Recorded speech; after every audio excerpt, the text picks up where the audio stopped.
Hello all, welcome back to our YouTube channel. അപ്പോൾ ഒരു ബ്രേക്കിന് ശേഷം ഞങ്ങൾ വീണ്ടും ഒരു ഇൻഫർമേറ്റീവ് വീഡിയോ ആയിട്ടാണ് വന്നിട്ടുള്ളത്. ജർമ്മനിയിൽ കറന്റ് ജോബ് നോക്കുന്നവരായിട്ട് ഒരുപാട് ആൾക്കാരുണ്ട്. ഇവിടെ ഒരുപാട് ജോബ് ഓപ്പർച്യൂണിറ്റീസ് കറന്റ് ഉണ്ടെന്ന് പറഞ്ഞാലും നമ്മൾ അപ്ലൈ ചെയ്ത് തുടങ്ങുമ്പോൾ നമുക്ക് മനസ്സിലാവും ഒരു ജോബ് കിട്ടുക എന്നുള്ളത് എത്രമാത്രം ഡിഫിക്കൽട്ട് ആയിട്ടുള്ള ഒരു കാര്യമാണെന്ന്. അപ്പൊ ഇന്നീ വീഡിയോയിൽ നമ്മൾ ഡിസ്കസ് ചെയ്യാൻ പോകുന്നത് ഒരു ജോബ് അപ്ലൈ ചെയ്യാൻ നേരം നിങ്ങൾ അവോയ്ഡ് ചെയ്യേണ്ട കോമൺ മിസ്റ്റേക്സ് എന്തൊക്കെയാണ്, അല്ലെങ്കിൽ നിങ്ങൾ അറിയേണ്ട കുറെ പോയിന്റ്സ് എന്തൊക്കെയാണ്, നിങ്ങൾക്ക് എങ്ങനെ ഒരു ബെറ്റർ ആപ്ലിക്കന്റ് ആവാം എന്നുള്ള പോയിന്റ്സ് ഒക്കെയാ നമ്മൾ ഈ വീഡിയോയിൽ ഡിസ്കസ് ചെയ്യാൻ പോകുന്നത്. അപ്പൊ നമുക്ക് വീഡിയോ തുടങ്ങിയാലോ? Let's start. അപ്പൊ ഫസ്റ്റ് മിസ്റ്റേക്ക് നമ്മൾ മേക്ക് ചെയ്യുന്ന എവിടെയാണെന്ന് പറഞ്ഞാൽ നമ്മൾ യൂസ് ചെയ്യുന്ന സി വി തന്നെ. അതൊരു നോൺ ജർമ്മൻ സ്റ്റൈലിൽ സി വി ആണ് നമ്മൾ ചിലപ്പോൾ യൂസ് ചെയ്യുന്നതെങ്കിൽ അതായിരിക്കും ഫസ്റ്റിൽ വരുന്ന നമുക്ക് പ്രോബ്ലം. അതെന്ന് പറയുന്നത് എങ്ങനെ നമ്മൾ നാട്ടിൽ നമ്മൾ യൂസ് ചെയ്ത സി വി നമ്മൾ ഇവിടെ യൂസ് ചെയ്യുവാണെങ്കിൽ ചിലപ്പം റിജക്ഷൻസിന് ചാൻസ് ഉണ്ടാകും. അല്ലെങ്കിൽ UK സ്റ്റൈൽ അല്ലെങ്കിൽ US സ്റ്റൈൽ അങ്ങനത്തെ ഒക്കെ സി വി നമ്മൾ എവിടുന്നേലും നമ്മൾ ടെംപ്ലേറ്റ് ഡൗൺലോഡ് ചെയ്ത് അങ്ങനെ ചെയ്യാതിരിക്കുക. Maximum German style C V follow ചെയ്യുക. അപ്പോൾ ജർമ്മൻ സ്റ്റൈൽ സി വി എന്ന് പറഞ്ഞാൽ എന്താണെന്ന് വെച്ചാൽ അതിലെല്ലാം കുറച്ച് പ്രിസൈസ്ഡ് ആയിട്ടുള്ള കാര്യങ്ങളായിരിക്കും. നമുക്ക് 1 to 2 പേജിനകത്ത് നമ്മുടെ എല്ലാ ഡീറ്റെയിൽസും അതിൻ്റെ അകത്ത് തന്നെ നിർത്തണം. പിന്നെ നമ്മുടെ ഫോട്ടോ ഇൻക്ലൂഡ് ചെയ്യാൻ നോക്കണം. പിന്നെ എല്ലാം നമ്മളുടെ പഴയ ജോബ് നമ്മൾ ചെയ്ത കാര്യങ്ങൾ നമ്മൾ പഠിച്ച എല്ലാം നമ്മുടെ അങ്ങനെ എഡ്യൂക്കേഷൻ ബാക്ക്ഗ്രൗണ്ട് നമ്മളെല്ലാം എഴുതുമ്പോൾ എന്താണ് നമ്മൾ ലേറ്റസ്റ്റ് ആയിട്ട് പഠിച്ചത് അത് ഫസ്റ്റിൽ എഴുതുക. എന്നിട്ട് താഴോട്ട് പണ്ട് എന്താണ് ചെയ്തത് അതിങ്ങനെ താഴോട്ട് പോവുക. എല്ലാം ഒരു ബുള്ളറ്റ് പോയിന്റ്സ് ആയിട്ട് മാത്രം എഴുതുക. ഒത്തിരി വാരി വലിച്ച് എഴുതി അങ്ങനെ ഞാൻ പണ്ട് കമ്പനി ഇത്രയൊക്കെ ചെയ്തു എന്നും പറഞ്ഞ് എഴുതുന്ന പഴയ കമ്പനികളുടെ പേരും കാര്യങ്ങളൊക്കെ കൊടുക്കാൻ നേരത്ത് താഴെ പോയിന്റ് ബൈ പോയിന്റ് ആയിട്ട് ഒരു സെന്റൻസിനകത്ത് സെന്റൻസ് പറഞ്ഞാൽ വളരെ ചെറിയൊരു കുഞ്ഞു സെന്റൻസിനകത്ത് മാത്രം ഇന്നത് ചെയ്തു എന്ന് മാത്രം എഴുതി വെക്കുക. പിന്നെ നിങ്ങളുടെ email address, phone number, photo ഇതൊക്കെ എന്തായാലും മാൻഡേറ്ററി ആയിട്ടും സി വിയിൽ ഇൻക്ലൂഡ് ചെയ്തിരിക്കണം. നമ്മൾ പല വീഡിയോസിൽ പറഞ്ഞിട്ടുണ്ട്, നമ്മളൊരു ജോബ് അപ്ലൈ ചെയ്യാൻ നേരത്ത് സി വി എന്ന് പറഞ്ഞതാണ് നമ്മൾ ഏറ്റവും ഇമ്പോർട്ടൻ്റ് ആയിട്ടും നമ്മൾ ഏറ്റവും നന്നായിട്ട് പ്രസന്റ് ചെയ്യേണ്ട കാര്യം. കാരണം നമുക്ക് എത്ര എക്സ്പീരിയൻസ് ഉണ്ടെന്ന് പറഞ്ഞാലും നമ്മൾ അടിപൊളി ഒരു എംപ്ലോയി ആയിരിക്കും എന്നൊക്കെ പറഞ്ഞാലും അത് നമ്മളെ ആദ്യമായിട്ട് കാണുന്ന ഒരു എംപ്ലോയറിനെ അറിയണമെന്നില്ലല്ലോ.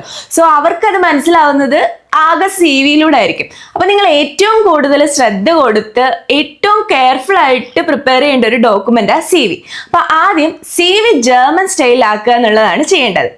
രണ്ടാമതായിട്ട് വരാൻ സാധ്യതയുള്ള ഒരു മിസ്റ്റേക്ക് എന്താണെന്ന് വെച്ചാൽ നിങ്ങൾ ജോബ് അപ്ലൈ ചെയ്യാൻ നേരത്ത് ഒരു കവർ ലെറ്റർ ഇൻക്ലൂഡ് ചെയ്യാതിരിക്കുക എന്നുള്ളതാണ്. ചില ആപ്ലിക്കേഷൻസ് നമ്മൾ അയക്കാൻ നേരത്ത് നമുക്ക് അവിടെ കവർ ലെറ്റർ മാൻഡേറ്ററി ആയിട്ട് ചോദിക്കുന്നുണ്ടാവില്ല. ചില ആപ്ലിക്കേഷന് കവർ ലെറ്റർ മാൻഡേറ്ററി ആയിട്ട് ചോദിക്കും. ഇൻ കേസ് മാൻഡേറ്ററി ആയിട്ട് ചോദിച്ചില്ലെങ്കിലും ഒരു കവർ ലെറ്റർ ഇൻക്ലൂഡ് ചെയ്യുന്നത് എന്തായാലും നല്ലതായിരിക്കും. കവർ ലെറ്ററും ഈ സി വി പറഞ്ഞ പോലെ തന്നെ ഭയങ്കര പ്രീസൈസ് ആയിട്ട് ഒരു വൺ പേജിൽ തന്നെ നിർത്തുന്നതായിരിക്കും എന്തായാലും കവർ ലെറ്ററിൽ നല്ലത്. കവർ ലെറ്ററിൽ നിങ്ങൾ എന്താ ചെയ്യേണ്ടതെന്ന് വെച്ചാൽ നിങ്ങൾ എന്തുകൊണ്ടാണ് ഈ കമ്പനിയിൽ വർക്ക് ചെയ്യാൻ ആഗ്രഹിക്കുന്നത്, എന്തുകൊണ്ടാണ് ഇവിടെ അപ്ലൈ ചെയ്തത്, നിങ്ങളുടെ മോട്ടിവേഷൻ എന്താണ്, നിങ്ങൾ റിലൊക്കേറ്റ് ചെയ്യാൻ ഇൻട്രസ്റ്റഡ് ആണോ എന്നൊക്കെയുള്ള ഡീറ്റെയിൽസ് ആണ് നിങ്ങൾ കവർ ലെറ്ററിൽ ഇൻക്ലൂഡ് ചെയ്യേണ്ടത്. സി വി പറഞ്ഞിരിക്കുന്ന എല്ലാ കാര്യവും അതേപോലെ എക്സ്പ്ലെയിൻ ചെയ്ത് വീണ്ടും കവർ ലെറ്റർ എഴുതി വെക്കണമെന്നില്ല കേട്ടോ. കവർ ലെറ്ററിൽ ഭയങ്കര കുറച്ച് ഡീറ്റെയിൽസ് മാത്രം, നിങ്ങളുടെ മോട്ടിവേഷൻ, നിങ്ങൾക്ക് എന്തുകൊണ്ട് ആ കമ്പനി ഇഷ്ടപ്പെട്ടു, നിങ്ങൾ അവിടെ വർക്ക് ചെയ്യാൻ ആഗ്രഹിക്കുന്നത് എന്തുകൊണ്ടാണ് എന്നുള്ള ഡീറ്റെയിൽസ് ഒക്കെയാണ് നിങ്ങൾ കവർ ലെറ്ററിൽ ഇൻക്ലൂഡ് ചെയ്യേണ്ടത്. നാട്ടിൽ ഇപ്പം നമ്മളൊരു ജോബ് അപ്ലൈ ചെയ്യുന്ന സമയത്ത് നമ്മൾ അവിടെ എനിക്ക് തോന്നുന്നില്ല അത്രയും കവർ ലെറ്ററിന് അത്രയും ഇമ്പോർട്ടൻസ് ഉണ്ട്. നമ്മൾ ആരും അത്രയും കവർ ലെറ്റർ കൊടുക്കാറില്ലെന്നാണ് എനിക്ക് തോന്നുന്നത്. പക്ഷെ ഇവിടെ അങ്ങനെയല്ല, ഇവിടെ കവർ ലെറ്ററിന് അത്രയ്ക്ക് ഇമ്പോർട്ടൻസ് ഉണ്ട്. നിങ്ങൾ ജോബ് അപ്ലൈ ചെയ്യാൻ നേരം എന്തായാലും കവർ ലെറ്റർ ഇൻക്ലൂഡ് ചെയ്യാതിരിക്കരുത്. സി വി ആയാലും കവർ ലെറ്റർ ആയാലും ഫോർമൽ സ്ട്രക്ചറിലായിരിക്കണം ഉണ്ടാക്കുന്നത്. മൂന്നാമത്തെ മിസ്റ്റേക്ക് നമ്മൾ വരുത്തുന്നത് എന്ന് പറയാൻ പറ്റത്തില്ല, ബട്ട് എന്നാലും നമ്മൾ അറിഞ്ഞിരിക്കേണ്ടതായിട്ടുള്ള കാര്യം എന്ന് പറയുന്നത് ജർമ്മൻ നമ്മൾ അപ്ലൈ ചെയ്യുന്നു വിത്തൗട്ട് നോയിങ് ജർമ്മൻ. അതായത് മിക്ക കമ്പനീസ് നിങ്ങൾ അപ്ലൈ ചെയ്യുന്ന ജോബിനായാൽ പോലും ചിലപ്പോൾ ഇംഗ്ലീഷ് മതിയായിരിക്കാം. ഇവിടെ ജർമ്മനിലുള്ള മിക്ക ജോലികളാണെങ്കിലും എല്ലാം ഇംഗ്ലീഷ് സ്പീക്കിംഗ് ആയിട്ടുള്ള ജോബുകൾ ഒത്തിരി ഉണ്ട്. ബട്ട് എന്നിരുന്നാലും ജർമ്മൻ അറിഞ്ഞിട്ട് അപ്ലൈ ചെയ്യാൻ നേരം നമ്മുടെ ചാൻസസ് വളരെ കൂടുതലായിരിക്കും. നമുക്ക് കിട്ടുന്ന ജോബ് ഓഫേഴ്സ് ഒക്കെ വളരെ കൂടുതലായിരിക്കും. അപ്പം കുറച്ച് ജർമ്മൻ അറിഞ്ഞിട്ട് സി വിയിലും അത് മെൻഷൻ ചെയ്തിട്ട് ഒരു ബേസിക് ലെവൽ ചുമ്മാ തട്ടിമുട്ടി എന്തിനും സംസാരിക്കാൻ പറ്റുന്ന രീതിയിലെങ്കിലും അറിഞ്ഞിട്ട് അത് സി വിയിലും മെൻഷൻ ചെയ്ത് അപ്ലൈ ചെയ്യുമ്പോൾ നമുക്ക് കിട്ടുന്ന ജോബ് ഓഫേഴ്സ് വളരെ കൂടുതലായിരിക്കും, നമുക്ക് കിട്ടുന്ന കോൾസ് വളരെ കൂടുതലായിരിക്കും. അപ്പൊ അങ്ങനെ നമുക്ക് ജർമ്മൻ കുറച്ച് അറിയാമെന്നും കൂടെ കാണിച്ച് സി വിയിൽ വെച്ച് അപ്ലൈ ചെയ്യാൻ നേരത്ത് നമുക്ക് കുറെ ഓഫേഴ്സ് കിട്ടാനുള്ള ചാൻസസ് ഒത്തിരി ഉണ്ട്.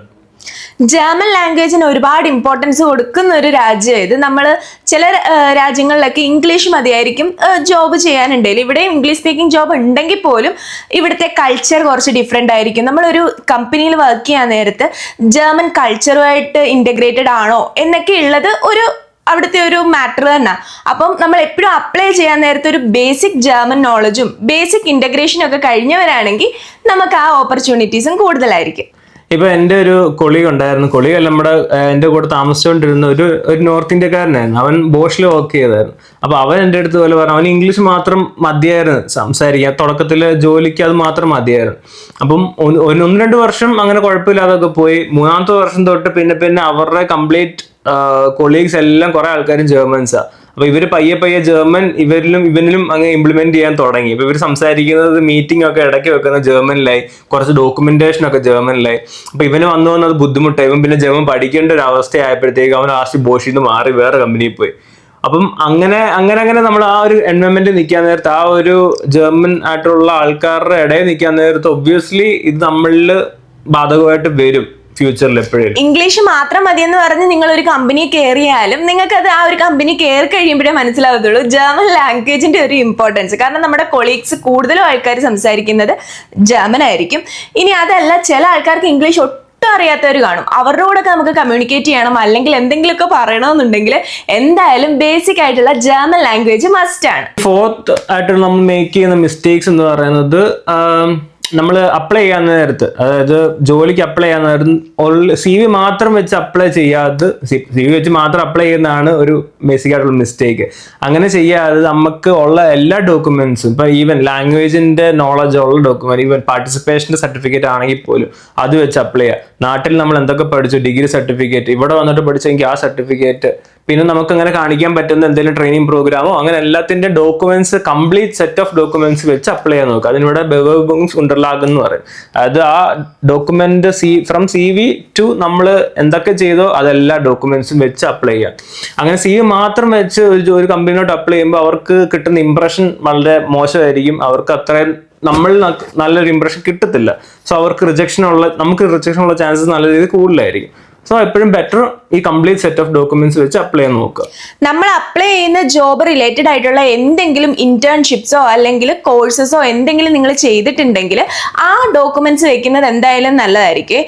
ആ ജോബ് റിലേറ്റഡ് എന്ത് തരം ഡോക്യുമെന്റ്സ് ആയിക്കോട്ടെ നിങ്ങൾക്ക് ഉണ്ടെങ്കിൽ, എക്സ്പീരിയൻസോ അല്ലെങ്കിൽ എന്തെങ്കിലും ഇന്റേൺഷിപ്സോ എന്തെങ്കിലും ചെയ്തിട്ടുണ്ടെങ്കിൽ ആ ഡോക്യുമെന്റ്സ് എല്ലാം തന്നെ വെച്ച് വേണം ജോബ് ആപ്ലിക്കേഷൻ എപ്പോഴും ചെയ്യാൻ. അടുത്ത് വരുന്ന ഒരു കോമൺ മിസ്റ്റേക്ക് എന്താണെന്ന് വെച്ചാൽ വിസ റൂൾസ് കംപ്ലീറ്റ് ആയിട്ട് മനസ്സിലാക്കാതെയുള്ള ജോബ് ആപ്ലിക്കേഷൻ. നിങ്ങളിപ്പോൾ നാട്ടിൽ നിന്ന് ഇവിടെ വരുന്നവരാണെങ്കിൽ പല വിസ കാറ്റഗറിയിലായിരിക്കുമല്ലോ വരുന്നത്. ചിലർ ജോബ് സീക്കർ വിസയിലായിരിക്കും, ചിലർ വിസിറ്റിംഗ് വിസ വരുന്നവർ കാണും, ചിലർ സ്പൗസ് വിസ വരുന്നവർ കാണും. അപ്പൊ നിങ്ങൾക്ക് ഇവിടെ വന്നാൽ ജോബ് അപ്ലൈ ചെയ്യാൻ ഓതറൈസ്ഡ് ആണോ എന്നുള്ളത് ആദ്യം മനസ്സിലാക്കണം. അതേപോലെ നിങ്ങളൊരു കമ്പനിയിലേക്ക് അപ്ലൈ ചെയ്യുന്ന സമയത്ത് ആ കമ്പനി നിങ്ങളെ സ്പോൺസർ ചെയ്യുന്നുണ്ടോ അല്ലെങ്കിൽ സ്പോൺസർ ചെയ്യാന്ന് അവർ പറയുന്നുണ്ടോ എന്നുള്ള കാര്യങ്ങളെല്ലാം മനസ്സിലാക്കണം. ഇപ്പൊ നിങ്ങൾ സ്പൗസ് വിസയിൽ ഇവിടെ വരുന്ന ഒരാളാണെങ്കിൽ നമ്മൾ ഇവിടെ വർക്ക് ചെയ്യാനായിട്ട് ഓതറൈസ്ഡ് ആണ്. പിന്നെ നമ്മളെ നമ്മുടെ കമ്പനി സ്പോൺസർ ചെയ്യേണ്ട ആവശ്യമില്ല. എന്നാൽ നിങ്ങളിപ്പം ഒരു ജോബ് സീക്കർ വിസയിലൊക്കെ വരുന്നവരാണെങ്കിൽ ഉറപ്പായിട്ട് നിങ്ങൾക്ക് ഒരു ജോലി കിട്ടി കഴിയുമ്പോൾ ആ കമ്പനി നിങ്ങളെ സ്പോൺസർ ചെയ്യേണ്ടതായിട്ടുണ്ട്. അതേപോലെ ഒരുപാട് പേര് നമ്മളോട് കമന്റിലും അതേപോലെ പേഴ്സണലി മെസ്സേജ് അയച്ച് ചോദിക്കുന്ന ഒരു കാര്യമാണ്, ജർമ്മനിയിലേക്ക് വിസിറ്റിംഗ് വിസയിൽ വന്നതിന് ശേഷം അവർക്ക് ഇവിടെ ജോലി സെർച്ച് ചെയ്ത് ജോലിക്ക് കയറാൻ പറ്റുമോ എന്നുള്ളത്. ആക്ച്വലി ഇവിടെ വിസിറ്റിംഗ് വിസയിൽ വന്നാൽ ഡയറക്റ്റ്ലി നമുക്കൊരു ജോലിയിലേക്ക് കയറാൻ പറ്റത്തില്ല. വിസിറ്റിംഗ് വിസയിൽ ഇരിക്കുന്ന സമയത്ത് നമ്മൾ ഒരു പാർട്ട് ടൈം ചെയ്യാനോ അല്ലെങ്കിൽ ഒരു ജോബ് ചെയ്യാനോ ആക്ച്വലി അലൗഡ് അല്ല. അതുകൊണ്ട് നിങ്ങൾ ഒരു ജോബ് അപ്ലൈ ചെയ്യുന്ന സമയത്ത് നിങ്ങൾക്ക് കറന്റ് ഉള്ള വിസ ഏതാണ്, അതിൽ വർക്ക് ചെയ്യാൻ അലൗഡ് ആണോ, നിങ്ങളൊരു പുതിയ കമ്പനിയിലേക്ക് കയറുമ്പോൾ അവർ നിങ്ങളെ സ്പോൺസർ ചെയ്യുന്നുണ്ടോ, ഇനി അങ്ങോട്ടുള്ള വിസ നിങ്ങൾക്ക് സ്പോൺസർ ചെയ്യുമോ എന്നുള്ള കാര്യങ്ങളെല്ലാം കൃത്യമായി മനസ്സിലാക്കി നിങ്ങളുടെ എംപ്ലോയറുമായിട്ട് കമ്മ്യൂണിക്കേറ്റ് ചെയ്യണം. നമ്മൾ നെക്സ്റ്റ് വരുന്ന മിസ്റ്റേക്ക് എന്ന് പറയുന്നത്, നമ്മുടെ എംപ്ലോയറുമായിട്ട് നമ്മൾ മേക്ക് ചെയ്യുന്ന ഒരു കമ്മ്യൂണിക്കേഷന്റെ ഒരു ഗ്യാപ്പാണ്. അതെന്ന് പറയുന്നത്, ചിലപ്പം ഫോർ എക്സാമ്പിൾ ഞാൻ പറഞ്ഞു, നമുക്കൊരു ഇമെയിൽ നമ്മുടെ എംപ്ലോയർ നമുക്ക് അയച്ചു. ഇപ്പോൾ ഫസ്റ്റ്ലി തന്നെ നമ്മുടെ ജോബ് ആപ്ലിക്കേഷൻ കണ്ടിട്ട് അവർ നമുക്കൊരു അപ്പോയിൻമെന്റ് തന്നെ നമുക്ക് തരുന്നതായിരിക്കാം. മേ ബി ടീംസിലോ അങ്ങനെ എന്തെങ്കിലും മീറ്റിങ്ങിന് വേണ്ടി നമുക്ക് തരുന്ന ഒരു അപ്പോയിൻമെന്റ് നമ്മളത് കാണാതെ പോയി, അല്ലെങ്കിൽ നമുക്ക് ഓക്കെ നെക്സ്റ്റ് ഡേ അല്ല നമ്മൾ 2 ദിവസം കഴിഞ്ഞിട്ടാണ് മെസ്സേജ് അയക്കുന്നത് എന്നൊക്കെ കാണിക്കുന്നത്. അത് നമ്മുടെ അവർക്ക് നമ്മളോട് തോന്നുന്ന ഒരു ഇംപ്രഷന്റെ ഒരു കുറവായിരിക്കും അത്. സോ നമ്മൾ എത്രയും കഴിവതും എത്രയും പെട്ടെന്ന് തന്നെ നമ്മുടെ എംപ്ലോയറുമായിട്ട് എപ്പോഴും റിപ്ലൈ അയക്കാൻ ശ്രമിക്കുക.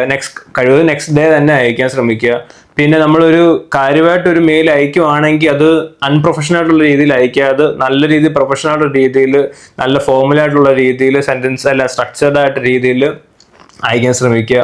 പിന്നെ എപ്പോഴും സബ്ജക്റ്റ് വെക്കാൻ നേരത്ത് സബ്ജക്ട് ലൈൻ പക്കയാക്കി ഒരു ഒറ്റ വാക്കിൽ മാത്രം ഒതുങ്ങാവും. അല്ല ചുമ്മാ സബ്ജക്ട് ലൈൻ ഇല്ലാതെ അയക്കരുത്. സബ്ജക്ട് ലൈൻ ഒത്തിരി വാരി വലിച്ച് എഴുതേണ്ട ഒരു ആവശ്യമില്ല. ഇമെയിലൊക്കെ വെക്കുമ്പോൾ സബ്ജക്റ്റ് വളരെ പ്രിസൈസ് ആയിരിക്കണം. അപ്പം ആ ഒരു രീതിയിലെല്ലാം മാക്സിമം നല്ല പ്രിസൈസ് ആയിട്ട് എംപ്ലോയറുമായിട്ട് എത്രയും പെട്ടെന്ന് കമ്മ്യൂണിക്കേറ്റ് ചെയ്യാൻ ശ്രമിക്കുക. അങ്ങനെ ഒരു ഗ്യാപ്പ് വരുന്നത് ഒട്ടും നല്ലതല്ല. ജോബൊക്കെ അപ്ലൈ ചെയ്ത് തുടങ്ങുന്ന സമയത്ത് തന്നെ നിങ്ങൾ എപ്പോഴും ഇമെയിൽ ചെക്ക് ചെയ്യണം. നമ്മൾ ചിലപ്പം ജസ്റ്റ് നമ്മളിപ്പോൾ എന്തെങ്കിലും തിരക്കിലൊക്കെ പെട്ട് 1-2 ദിവസം ഇമെയിലൊക്കെ ചെക്ക് ചെയ്യാതിരിക്കുമ്പോഴായിരിക്കും ചിലപ്പോൾ നമുക്ക് എന്തെങ്കിലും ഇന്റർവ്യൂവിന് ഓഫറോ അല്ലെങ്കിൽ അവർ നമ്മുടെ HR ആരെങ്കിലും എന്തെങ്കിലും ഡീറ്റെയിൽസ് നമ്മളോട് ചോദിക്കുന്നത്.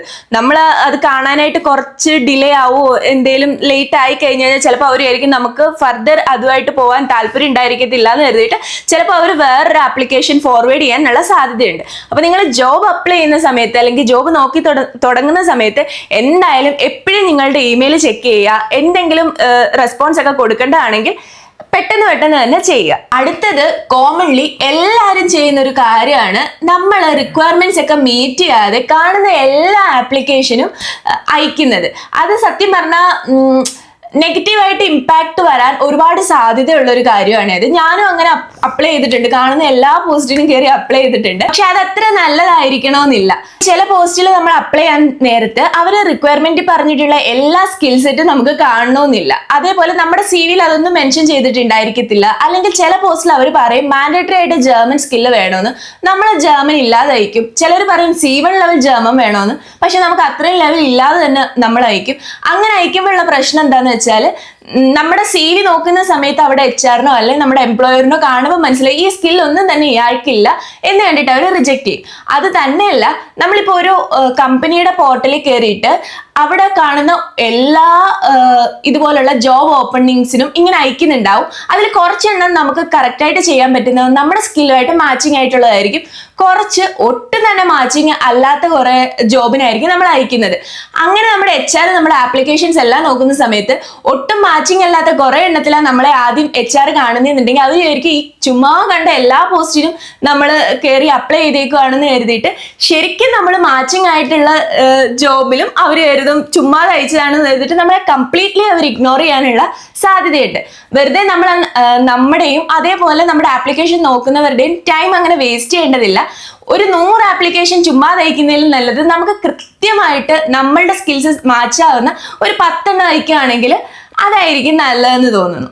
അത് മാത്രമല്ല, നമ്മളിപ്പം പറഞ്ഞ പോലെ തന്നെ നമ്മൾ ഒരു കമ്പനിയിലെ പോർട്ടൽ വഴി തന്നെ നമ്മൾ പല ജോലിക്ക് അപ്ലൈ ചെയ്യുന്ന നേരത്ത് ആദ്യമേ കാണുന്ന HR-ന് ഫസ്റ്റ്ലി കാണുമ്പോൾ ഒരു ഇംപ്രഷൻ ഉണ്ടാവും, ഓക്കെ ഇവൻ ഒരു ഹോപ്പ് ഒരു ഇതും ഇല്ലാതെ ചുമ്മാ എല്ലാ ജോബിനും അപ്ലൈ ചെയ്തതാ, അവനെ എവിടെ കിട്ടുന്നത്, ഏത് ടൈറ്റിലാണ് വർക്ക് ചെയ്യേണ്ടത്, ഏത് ജോബ് പോസ്റ്റിലാണ് വർക്ക് ചെയ്യേണ്ടതെന്ന് പോലുള്ള സ്ഥിരതയില്ലാതെ എല്ലായിടത്തും അപ്ലൈ ചെയ്തു എന്നേ വിചാരിക്കത്തുള്ളൂ. സോ ഇതിനെല്ലാത്തിനും റിജക്ഷൻ കിട്ടാനുള്ള ചാൻസസ് കാണും. ഒരു ജോബ് പോർട്ടലിലാണ് നിങ്ങൾ കയറുന്ന, അല്ലെങ്കിൽ ജോബ് പോർട്ടലല്ല, ഒരു കമ്പനിയുടെ വെബ്സൈറ്റാണ് നിങ്ങൾ കയറുന്നതെന്നുണ്ടെങ്കിൽ ഒരിക്കലും നിങ്ങൾ അടുപ്പിച്ചുള്ള കുറെ ജോബ് ആപ്ലിക്കേഷൻസ് അയക്കരുത്. നിങ്ങൾക്ക് ഏറ്റവും മാച്ച് ആയിട്ടുള്ള ഒരു ആപ്ലിക്കേഷൻ അയക്കുന്നതായിരിക്കും അങ്ങനെയുള്ള കേസസിൽ ഏറ്റവും നല്ലത്. അടുത്തതായിട്ട് കോമൺലി എല്ലാവരും വരുത്താൻ സാധ്യതയുള്ള ഒരു മിസ്റ്റേക്ക് എന്താണെന്ന് വെച്ചാൽ ഒരു പർട്ടിക്കുലർ വെബ്സൈറ്റ് വഴി മാത്രം ജോബ് അപ്ലൈ ചെയ്യുക, അല്ലെങ്കിൽ 1-2 വെബ്സൈറ്റ് മാത്രം കോൺസെൻട്രേറ്റ് ചെയ്യുക എന്നുള്ളത്. നമുക്കിവിടെ ജോബ് അപ്ലൈ ചെയ്യാനായിട്ട് ഒരുപാട് നല്ല വെബ്സൈറ്റ്സ് ഉണ്ട്.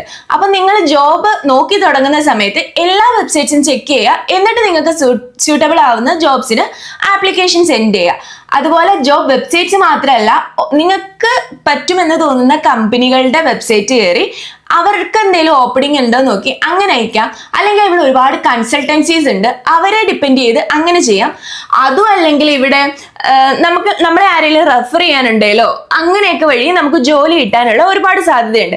അപ്പം ഒരു വെബ്സൈറ്റ് മാത്രം കോൺസെൻട്രേറ്റ് ചെയ്യാതെ നമുക്ക് എന്തെങ്കിലും റെഫറൻസ് വഴി കയറാൻ സാധ്യതയുണ്ടോ, അല്ലെങ്കിൽ കമ്പനി വെബ്സൈറ്റ് നോക്കി അവർക്ക് ഡയറക്റ്റ്ലി നമുക്ക് ജോലി കണ്ടുപിടിക്കാൻ പറ്റുമോ, അല്ലെങ്കിൽ കൺസൾട്ടൻസി നോക്കാൻ പറ്റുമോ, അങ്ങനെയുള്ള പല ഓപ്പർച്യൂണിറ്റീസ് യൂസ് ചെയ്യാനായിട്ട് ശ്രമിക്കണം. എവിടെയായാലും ജോബ് സെർച്ച് ചെയ്യാന്ന് വെച്ചാൽ കുറച്ച് സ്ട്രെസ്ഫുൾ ആയിട്ടുള്ള കാര്യം. അപ്പം ജോബ് നോക്കാൻ നേരത്തെ നിങ്ങൾ ഇതുപോലുള്ള കുറച്ച് പോയിന്റുകളൂടെ ഒക്കെ ഒന്ന് മനസ്സിൽ വെച്ചിട്ട് ചെയ്യുകയാണെങ്കിൽ കുറച്ചുകൂടെ ഓപ്പർച്യൂണിറ്റീസ് കിട്ടാനുള്ള സാധ്യതയുണ്ട്. എന്തായാലും ഈ വീഡിയോ നിങ്ങൾക്ക് യൂസ്ഫുൾ ആവുമെന്ന് വിചാരിക്കുന്നു. ആവുകയാണെങ്കിൽ എന്തായാലും ഞങ്ങളുടെ ചാനൽ സബ്സ്ക്രൈബ് ചെയ്യാനും വീഡിയോ ലൈക്ക് ചെയ്യാനും മറക്കണ്ട കേട്ടോ. അപ്പോൾ ജോബ് നോക്കുന്ന എല്ലാവർക്കും ഞങ്ങളുടെ ബെസ്റ്റ് വിഷസ്. അപ്പം വേറൊരു വീഡിയോ ആയിട്ട് ഞങ്ങൾ വീണ്ടും വരാം. Until then, bye bye.